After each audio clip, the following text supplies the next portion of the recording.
Hello everyone. Today we are going to discuss about the National Commission for Essays. ठीक है, ये हमारा chapter number 42 है। M Laxmikant book जो है वो हम पढ़ रहे हैं। ये एडिशन 4 है मेरे पास। ठीक है, थोड़ा सा ओल्ड है बट इसमें सभी कमीशंस जो हैं, कॉन्स्टिट्यूशन बॉडीज़ जो हैं वो हम कवर करेंगे। एंड पार्ट नंबर 7 है according to the book Indian polity जो है वो बुक का नाम है। तो इससे पहले हमने election commission, UPSC, SPSC, finance commission, ये 4 पार्ट जो है वो हमने मतलब ये चैप्टर्स थे, ये हमने कवर कर लिए हैं। आज जो है हम ये वाले पॉइंटर पे आ गए हैं, नेशनल कमीशन फॉर एसेस शेड्यूल कास्ट। ओके, तो स्टार्ट करते हैं। तो इसमें सबसे पहले हम इंट्रो की बात कर लेते हैं। ठीक है, तो यहाँ पे ये बताया गया है कि ये पहली बात आपको ये याद रखना है, क्योंकि ये कॉन्स्टिट्यूशनल बॉडी है तो कॉन्स्टिट्यूशनल बॉडी आपको जितनी भी है ना वो बाय हार्ट लर्न होनी चाहिए। तो सबसे पहली बात कि ये कॉन्स्टिट्यूशनल बॉडी है, ये डायरेक्टली जो है वो एस्टेब्लिश की गई है बाय द कॉन्स्टिट्यूशन आर्टिकल 338 के अंदर। ये इसका आर्टिकल भी आपको बिल्कुल भी नहीं भूलना है। अदर हैंड पे अगर हम दूसरे कमीशंस की बात करते हैं, जैसे आपका हो गया नेशनल कमीशन फॉर वुमेन जो कि 1992 में बना। फिर आपके पास आता है नेशनल कमीशन फॉर माइनॉरिटीज़ जो कि 1993 में बना। And then national commission for backward classes जो कि अगेन 1993 में बना। उसके बाद national human right commission again 1993 में बना। और national commission for protection of child rights जो कि आपका 2007 में बना। पहली बात कि आपको इनके ईयर्स भी लर्न करने हैं। ठीक है, दूसरी बात कि ये जहाँ पे ये जो नेशनल कमीशन फॉर एसेस है वो तो कॉन्स्टिट्यूशन बॉडीज़ है, लेकिन ये वाली जो सारी बॉडीज़ हमने देखी ये स्टैट्यूटरी बॉडीज़ है। ठीक है, स्टैट्यूट के द्वारा, एक्ट ऑफ पार्लियामेंट के द्वारा ये एस्टैब्लिश की गई है, ये बात आपको ध्यान रखनी है। ठीक है, और कॉन्स्टिट्यूशन बॉडी में आपके पास सिर्फ नेशनल कमीशन फॉर एससीज एंड एसटीज ही आएंगी। वुमेन से रिलेटेड, माइनॉरिटीज से रिलेटेड, बैकवर्ड क्लासेस से रिलेटेड, ह्यूमन राइट कमीशन और चाइल्ड राइट्स एंड उनके प्रोटेक्शन से रिलेटेड जो कमीशन है वो आपका स्टैट्यूटरी बॉडी में आता है। तो इसके बाद अब हम बात कर लेते हैं एवोल्यूशन की। तो इसमें जैसे कि हमने बात की कि आर्टिकल जो है आपका 338 जो कॉन्स्टिट्यूशन के अकॉर्डिंग इसको डायरेक्टली एस्टैब्लिश किया जाता है, तो ये प्रोवाइड करता है कि किसकी अपॉइंटमेंट, स्पेशल ऑफिसर फॉर एसेस, एसेस के लिए स्पेशल ऑफिसर मतलब शेड्यूल कास्ट के लिए स्पेशल ऑफिसर को अपॉइंट करना है एंड फॉर द एसटीज भी। ठीक है, तो ये क्या करेंगे, ये इन्वेस्टिगेट करेंगे मैटर्स को related to the constitution safeguards for the working. ठीक है, फॉर द एससीज एंड एससीज की जितनी भी वर्किंग रिलेटेड चीज़ें होंगी उनको ये देखेंगे एंड अपनी जो ये रिपोर्ट है वो सबमिट करवाएंगे किसको, प्रेसिडेंट को।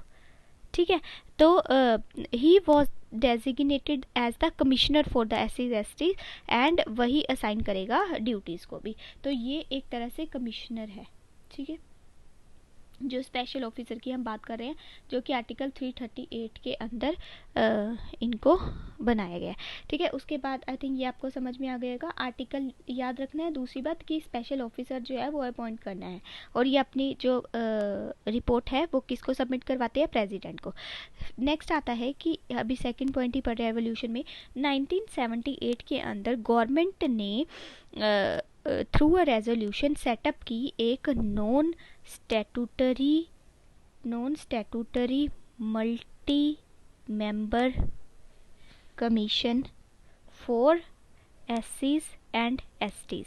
ठीक है, ऑफिस ऑफ कमिश्नर बनाया, इसी के साथ साथ ऑफिस ऑफ कमिश्नर बनाया फॉर एससीज एसटीज जो कि आज भी एग्जिस्ट कर रहा है। तो ऑफिस क्यों एग्जिस्ट करवाया, क्योंकि स्पेशल ऑफिसर अपॉइंट किए थे ना, वो किसका काम कर रहे थे, कमिश्नर का, इसलिए। अब नेक्स्ट आता है कि 1987 में, यहाँ पे बस इसकी डिजिट्स को उल्टा कर देना तो ऐसे आप याद रख सकते हैं। 1978 में non statutory multi member commission बनाया एससी एसटीज के लिए, ऑफिस जो है वो एस्टेब्लिश किया जो कि आज भी है। और फिर 1987 के अंदर गवर्नमेंट ने थ्रू अनदर रेजोल्यूशन मतलब दूसरा रेजोल्यूशन लेके आया गवर्नमेंट, उसने मॉडिफाई किया कि इनके कमीशन के फंक्शन क्या होने चाहिए। और यहीं पे ही 87 में ही ये इस कमीशन का नाम भी जो है वो चेंज कर देती है, नेशनल कमीशन फॉर एसेस कर देती है इसका नाम, ठीक है, पहले नाम कुछ और था फिर चेंज कर देती है, ठीक है। सिमिलरली एसटीज के लिए भी नेम चेंज हो जाता है। आई थिंक ये समझ में आ गया होगा। उसके बाद ये भी आपको याद रखना है कि 65th कॉन्स्टिट्यूशनल अमेंडमेंट एक्ट जो कि 1990 में आया था, इसके अंदर इस्टेब्लिश की एक high level multi member national commission for STs and STs in place of single, जो कि पहले स्पेशल ऑफिसर बिठाया जाता था ना, जिसको कमिश्नर बोला गया, ये एक ही बंदा था, ठीक है, जो एससी एसटीज दोनों के लिए करता था, मतलब काम करता था, जो कि कमिश्नर था। लेकिन 1987 में क्या हुआ, अलग अलग कर दिए, मतलब अलग नहीं किए, इनका नेम जो है वो अलग कर दिया, named it as the national commission for STs and STs. वो जो सेपरेट वाली बात है वो हम आगे चल के करेंगे, ठीक है। उसके बाद this constitutional body replace the commissioner for STs and STs as well as the commission set up under the resolution of the 1987, जैसे कि हमने इसमें बात की। उसके बाद 89th कॉन्स्टिट्यूशनल अमेंडमेंट एक्ट जो कि 2003 में आएगा ना, फिर यहाँ पे आके ये बाइफरकेट हो जाएंगे, नेशनल कमीशन फॉर एसटीज अलग हो जाएगा और एसटीज के लिए अलग हो जाएगा, मतलब ये सेपरेट 2 बॉडीज बन जाएंगी, ठीक है। और जो नेशनल ये वाला है नेशनल कमीशन फॉर एसटीज, तो ये आर्टिकल आपका फिर 338 के अंदर आ जाएगा, और जो एसटीज वाला है वो आपका आर्टिकल 338 ए के अंदर आ जाएगा, ये भी बात आपको नहीं भूलनी है। तो जो separate national commission for STs है ना, उसकी अगर एग्जिस्टेंस पूछी जाए कि इस कमीशन की एग्जिस्टेंस कब हुई है, तो वो 2004 में हुई है, ठीक है, ये बात ध्यान रखनी है। और इसके अंदर कौन कौन आता है, एक चेयरमैन आता है, एक वाइस चेयरपर्सन आता है और 3 अदर मेंबर आते हैं, तो कुल मिला के 5 मेंबर की ये बॉडी है। तो आपको ये याद रखना है, एक चेयरमैन आता है, एक वाइस चेयरमैन आता है और 3 अदर मेंबर आते हैं। उसके बाद इसकी जो अपॉइंटमेंट है वेरी इंपॉर्टेंट, वो प्रेसिडेंट के द्वारा करवाई जाती है, और एक line by warrant under his hand and seal, ये भी बात आपको बिल्कुल भी नहीं भूलनी है। और इसकी जो term and condition of services and tenure of office है, वो भी कौन डिसाइड करता है, प्रेसिडेंट ही डिसाइड करता है। लेकिन अंडर रूल जो है वो 3 साल की इनकी टर्म होती है। तो ये सारा आपके पास एवोल्यूशन ऑफ द कमीशन में आ जाता है। एक बार दोबारा से देख लेते हैं, रब नहीं करती, इसी में देख लेते हैं एक बारी। अच्छा, 1978 में जब हमने देखा कि ये एक नॉन स्टैट्यूटरी बॉडी थी, थ्रू ए रेजोल्यूशन इसको बनाया गया मल्टी मेंबर कमीशन फॉर एससीज एंड एसटीज, ऑफिस क्रिएट किया गया फॉर द कमिश्नर फॉर एससीज एंड एसटीज, जो कि आज तक कंटिन्यू है, एग्जिस्ट करा है।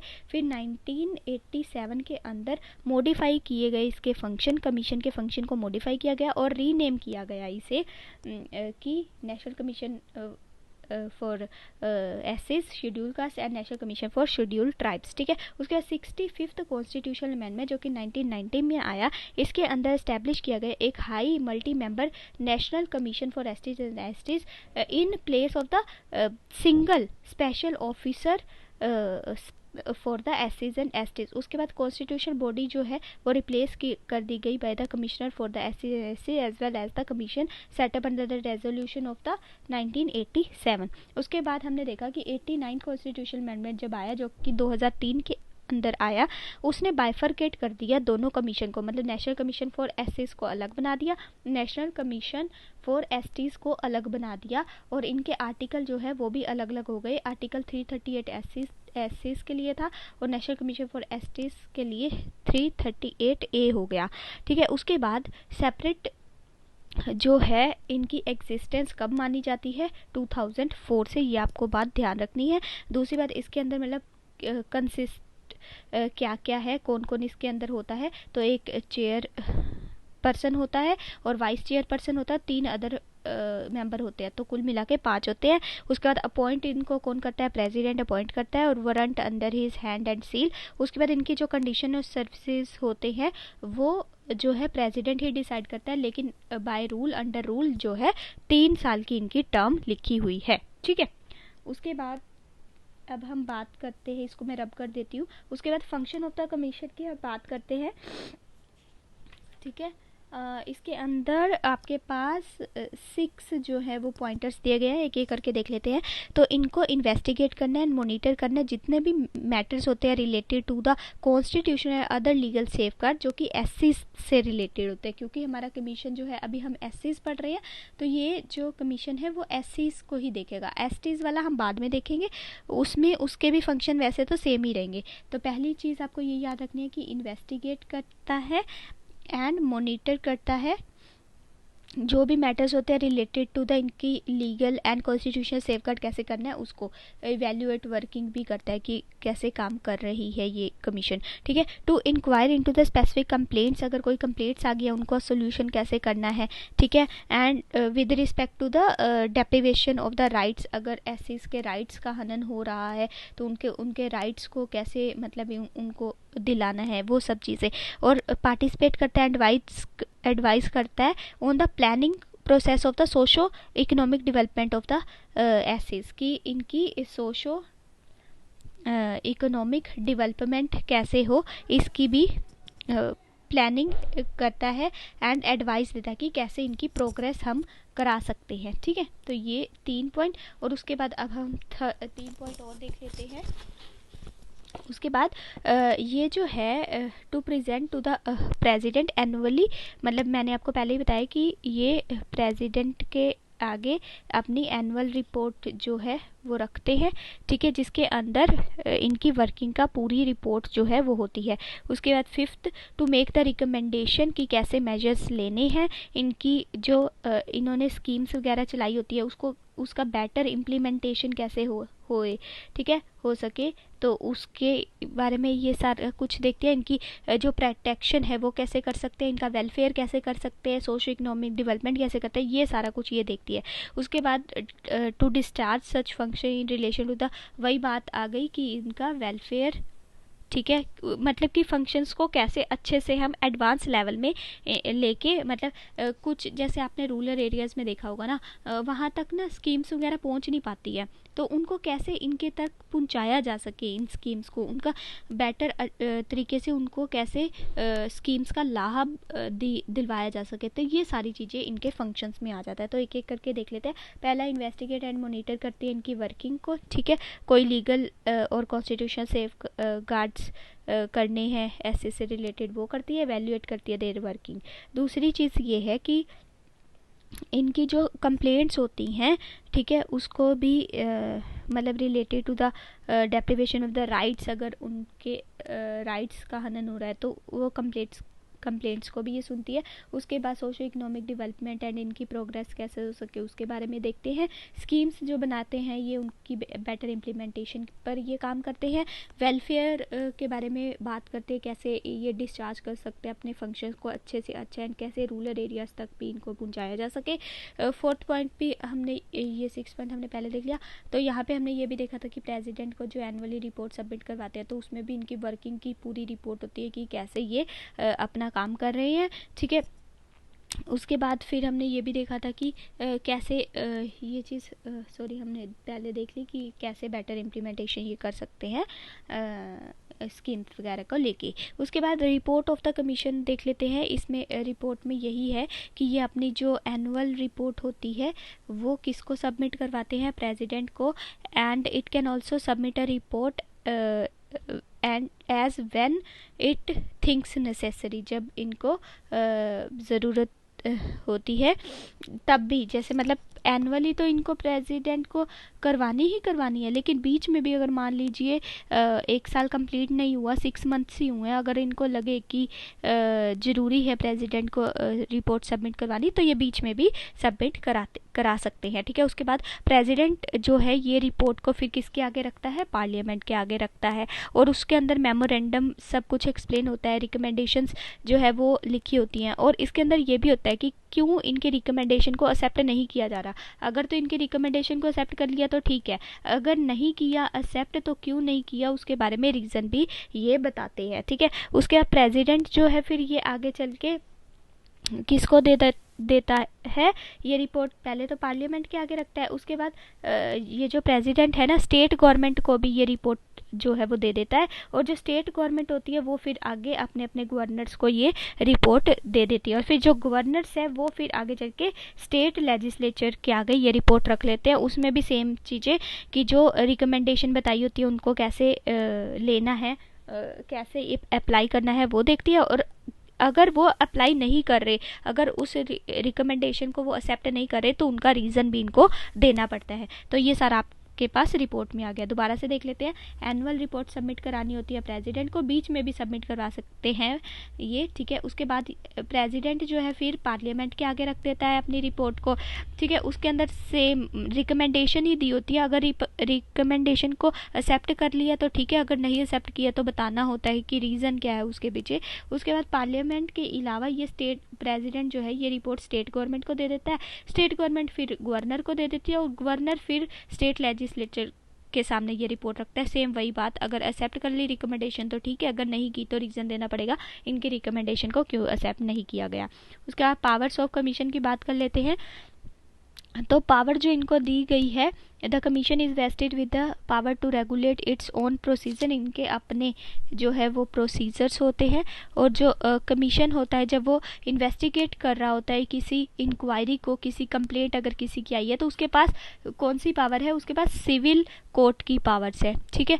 एंड उनके में क्या क्या पॉइंटर्स होते हैं वो एक एक करके देख लेते हैं। जैसे summoning and enforcing the attendance of any person from any part of India and examining him on oath. उसके बाद requiring the discovery of and production of any document, अगर कोई मान लीजिए कोई डॉक्यूमेंट वगैरह चाहिए तो वो पेश करना ज़रूरी है, ठीक है। उसके बाद अगर कोई एविडेंस के रूप में कुछ चाहिए, ठीक है, तो वो रिसीव करना ज़रूरी है, receiving evidence on the affidavits. उसके बाद पब्लिक रिकॉर्ड अगर चाहिए, ठीक है, तो वो भी ये ले सकते हैं, public record from any court, ठीक है, किसी भी ऑफिस से भी ये मांग सकते हैं। उसके बाद समन्स भी ये भेज सकते हैं for the examination of the witnesses and the documents, ठीक है। अगर किसी को विटनेस के रूप में लेना है तो उनको समन भी ये इशू कर सकते हैं। उसके बाद कोई भी other matter which the president में डिटरमाइन, वो भी ये उसके साथ भी ये डील करते हैं। उसके बाद central government and state government ना both are required to consult the commission on all the major policies matter affecting the SC. अब एससी के वेलफेयर की जब बात आती है ना, तो सेंटर एंड स्टेट गवर्नमेंट को दोनों को कंसल्ट करके चलना पड़ता है कमीशन से। ये नहीं कि स्टेट से सिर्फ कर ले या सेंटर से कर ले, नहीं, दोनों इनको मतलब दोनों को कंसल्ट करना होता है कमीशन से। उसके बाद commission is also required to discharge the similar condition, जैसे कि अदर बैकवर्ड क्लासेस का जो कमीशन है वो करता है, या फिर एंग्लो इंडियन कम्युनिटी का कमीशन है वो करता है। In other word the commission has to investigate all the matter relating to the constitution and legal safeguard for the OBCs and Anglo Indian community and report to the president upon their working, ठीक है। मतलब इनके लिए भी काम करता है, क्योंकि ये इनके लिए जो है सेपरेट वो तो नहीं बनी हुई, एंग्लो इंडियन कम्युनिटी के लिए सेपरेट तो नहीं कोई कमीशन बना हुआ है, तो इनके लिए भी ये काम करते हैं। Thank you.